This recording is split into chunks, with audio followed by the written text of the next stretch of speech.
বাঁধ ভেঙে আখাউড়ায় বন্যা। ভারত থেকে তীব্র বেগে ঢুকছে বন্যার পানি। বাঁধ ভেঙে ব্রাহ্মণবাড়িয়ার আখাউড়ায় বন্যা পরিস্থিতি আরও অবনতি হয়েছে। বন্দরের পাশ বয়ে যাওয়া খাল থেকে ভারত থেকে তীব্র পরিমাণে পানি ঢুকছে বাংলাদেশে। পানি বৃদ্ধি পাওয়ায় নতুন করে আরও বেশ কিছু গ্রাম প্লাবিত হয়ে গেছে।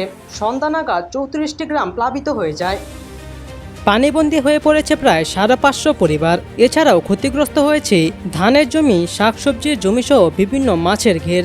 এর আগে গত মঙ্গলবার রাত থেকে ভারী বর্ষণ ও ভারতের পাহাড়ি ঢলে ভারত সীমান্তবর্তী আখাউড়ার উপজেলার নিম্নাঞ্চলের বন্যা পরিস্থিতি উদ্ভূত হয়। স্থানীয় ও প্রশাসন সূত্র জানায়, গত মঙ্গলবার রাত থেকে আখাউড়ায় ভারী বর্ষণ শুরু হয়।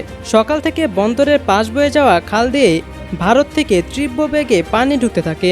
এক পর্যায়ে স্থলবন্দর বাউতলা, বীরচন্দ্রপুর, কালিকাপুর, বঙ্গেরচর, সাহেবনগর সহ অত্যন্ত 34টিরও বেশি গ্রামে পানি ঢুকে পড়ে। ভেঙে যায় গাজীরবাজার এলাকার অস্থায়ী সেতু।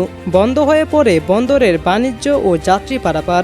এর আগে গত মঙ্গলবার খোলাপাড়া এলাকায় হাওড়া নদীর বাঁধের কিছু অংশ ভেঙে পানি ঢুকতে শুরু করে। খবর পেয়ে উপজেলা নির্বাহী অফিসার গাজালা পারভিন রুহি ক্ষতিগ্রস্ত এলাকা ঘুরে দেখেন।